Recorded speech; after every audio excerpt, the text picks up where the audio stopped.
এবং সাংবাদিকবৃন্দ, আপনারা ইতিমধ্যে আমরা যে কাঙ্ক্ষিত ছাত্র সংগঠনের কথা বলছি তার পটভূমি সম্পর্কে আলোচনা করেছেন আমাদের ছাত্রদেরই একজন। এখন আমাদের এই যে জুলাই অভ্যুত্থানে আমরা ছাত্ররা এই অভ্যুত্থান করেছি, দেখা যাচ্ছে যে জুলাই অভ্যুত্থানে বিগত ফ্যাসিস্ট আমলে যারা বিভিন্ন সময় বিভিন্নভাবে অ্যাক্টিভিজম করত, তারা যেমন সোচ্চার ছিল, একই সাথে এই যে ফ্যাসিবাদী যে সিস্টেম, সেই সিস্টেমের চাতাকলে পড়ে যারা হলগুলোতে নির্যাতিত হয়েছিল, শিক্ষা প্রতিষ্ঠানগুলোতে নির্যাতিত হয়েছিল, বা ছাত্রলীগ যাদেরকে গ্রাস করে রেখেছিল, তারাও কিন্তু একই সাথে এই জুলাই বিপ্লবে বা জুলাই অভ্যুত্থানে অংশগ্রহণ করেছে।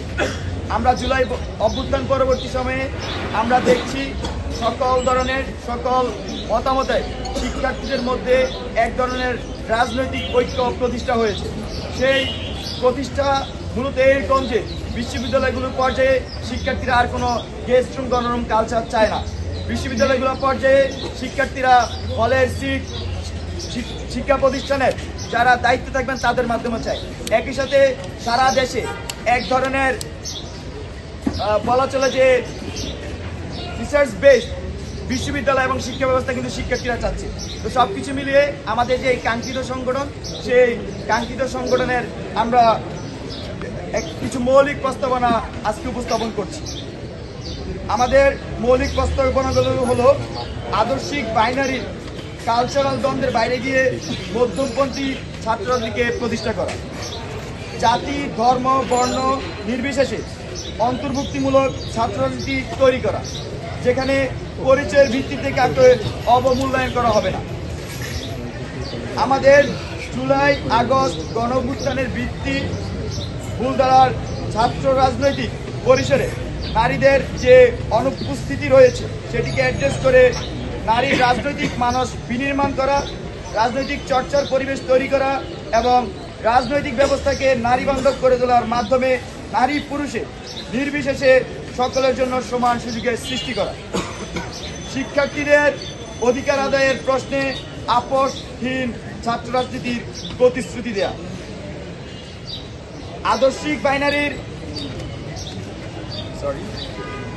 বাংলাদেশের সংগ্রাম ও স্বাধীনতার ইতিহাসকে স্বীকার করে এবং 47, 52, 62, 66, 68, 69, 71, 90 এবং 24-এর সকল গণ আন্দোলন এবং ছাত্র জনতার সংগ্রামী চেতনা থেকে ভিত্তি করে ছাত্র রাজনীতি আমরা সক্রিয় করব।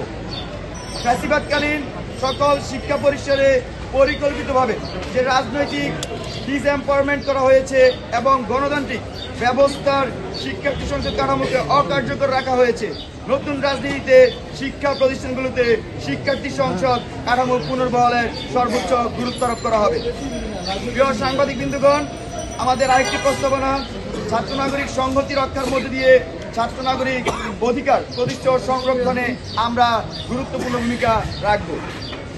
এছাড়াও এই সকল বাস্তবতাকে সামনে রেখে আমরা আজকে এবং আগামীকাল মূলত আমি আমাদের যে এই সব কিছু আলোকে আমাদের কর্মসূচিটা ঘোষণা করতে যাচ্ছি।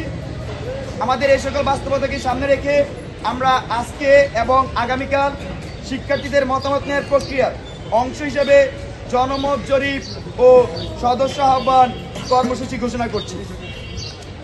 আজকে অনলাইনে এবং আগামীকাল অনলাইন এবং অফলাইনে আমরা ঢাকা বিশ্ববিদ্যালয় সহ বাংলাদেশের বিভিন্ন শিক্ষা প্রতিষ্ঠানে এই কার্যক্রম পরিচালনা করব। বিশেষ করে আমাদের ঢাকা বিশ্ববিদ্যালয়ের টিএসসি, কার্জন, মোকাররম, মোতাহের, কলাভবন, এফবিএস সহ জাহাঙ্গীরনগর, জগন্নাথ, তারপর ঢাকা শহরে যে প্রাইভেট বিশ্ববিদ্যালয়গুলো আছে, কলেজগুলো আছে, এছাড়াও আমাদের সারা দেশে যে সকল পাবলিক বিশ্ববিদ্যালয় আছে সবখানে আমাদের এই কার্যক্রম পরিচালিত হবে, আর মাদ্রাসাগুলোতে আমাদের এই কার্যক্রম পরিচালিত হবে। পাশাপাশি আমাদের এই সংগঠনের কয়েকটি বৈশিষ্ট্য আমরা আজকের এই সংবাদ সম্মেলনের মধ্যে দিয়ে উল্লেখ করতে চাই। তার মধ্যে আমাদের এই ছাত্র সংগঠন কখনোই লেজুর ভিত্তি ছাত্র রাজনীতি তারা করবে না।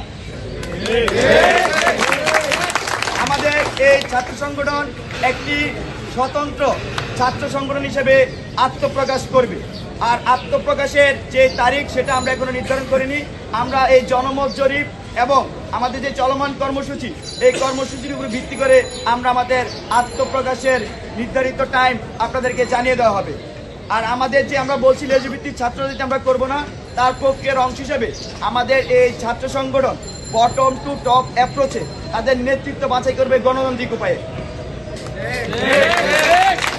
এবং আরেকটি যে আমরা বৃহত্তর প্রশ্ন বেশিরভাগ মানুষ থেকে আমরা শুনি, সেটি হচ্ছে এই সংগঠনের কিভাবে অর্থনৈতিক কাঠামো পরিচালিত হবে। তার মধ্যে আমরা এটা উল্লেখ করতে চাই, আমাদের সংগঠনের বৈশিষ্ট্য হিসেবে তাদের ইন্টারনাল যে চাঁদা থাকবে সংগঠনের, বা আমরা বলি সাংগঠনিক ফি, যেটি তার মাধ্যমে এই সংগঠন পরিচালিত হবে। ধন্যবাদ। এছাড়া আপনার যত প্রশ্ন আছে আমাদের পরবর্তী প্রশ্নোত্তর তারা সেই প্রশ্ন উত্তর দিবেন। ধন্যবাদ।